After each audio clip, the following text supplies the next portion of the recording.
টবের মাপ। টব যদি তোমার ছোট টবে থাকে, 6 ইঞ্চির টব বা 5 ইঞ্চির টব বা 4 ইঞ্চির টব, এতে তাড়াতাড়ি জল টেনে নেবে, রোদে জল তাড়াতাড়ি শুকিয়ে যাবে। কিন্তু বড় সাইজের টব, 8 ইঞ্চির টব বা 10 ইঞ্চির টবে জল তাড়াতাড়ি টানবে না। মাটির ওপরটা শুকিয়ে আসছে, ড্রাই হয়ে গেছে, সাদা হয়ে গেছে মাটি, কিন্তু নিচে কিন্তু ভিজে রয়েছে। এবং গাছের পাতাতে হাত দিয়ে দেখা যাবে পাতার যে পাতার ক্রিসনেস জিনিসটা রয়েছে, কিন্তু গাছের জলের অভাব হচ্ছে, পাতায় হাত দিলে কিন্তু দেখা যায় পাতাটা নরম হয়ে গেছে।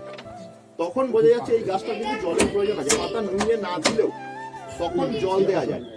এবং গরমকালে আমার মনে হয় সকালবেলা 8টার মধ্যে জল দেওয়ার কাজটা সেরে ফেলা, আর বিকেলবেলা 6টার পরে, সূর্যের তেজ কমে যাওয়ার পরে, রোদের তেজ কমে যাওয়ার পরে 6টার পরে। কিন্তু এই দুপুরবেলা 12টা 1টার সময় পাতা ঝিমিয়ে দেয়।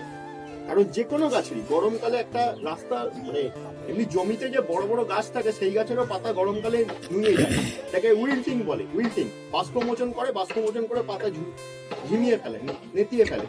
ওই সময় কিন্তু একেবারেই জল দেওয়া ঠিক না, কারণ ওই সময় জল দেওয়া মানে ও কিন্তু আরো বাষ্পমোচন করবে, গাছের কিন্তু ক্ষতি হবে।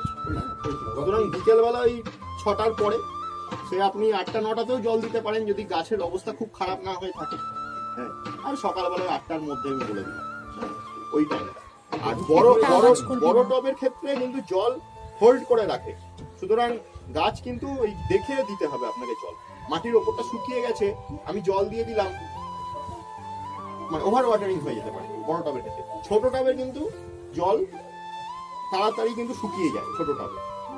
সুতরাং টবের সাইজের উপরে অনেকটা নির্ভর করছে। আর যদি একটা ছোট টব রয়েছে, একটা 6 ইঞ্চির টবে একটা বড় গাছ রয়েছে, আমরা রিপোর্ট করতে পারিনি, এটা বড় গাছ রয়েছে, সেই গাছের কিন্তু জলের চাহিদা থাকবে, সেই গাছ কিন্তু তাড়াতাড়ি ঝিমিয়ে যাবে ছোট টবে, খুব তাড়াতাড়ি, তাকে কিন্তু জল দিতে হবে। এইটা হচ্ছে ব্যাপার। সুতরাং এইটা বেশিরভাগটা অভিজ্ঞতার উপরে নির্ভর করছে জল দেওয়াটা। হ্যাঁ, এবং এই জল দেওয়ার উপরেই আপনার যে কোনো গাছের ক্ষেত্রে 50% জিনিস, মানে বাগানের কাজের মধ্যে জল দেওয়াটা হচ্ছে গুরুত্বপূর্ণ। জল দেওয়ার ব্যাপারটা খেয়াল রাখতে হবে, 50% কাজ তাতেই হয়ে যায় জল ঠিক মতো দিতে পারলে।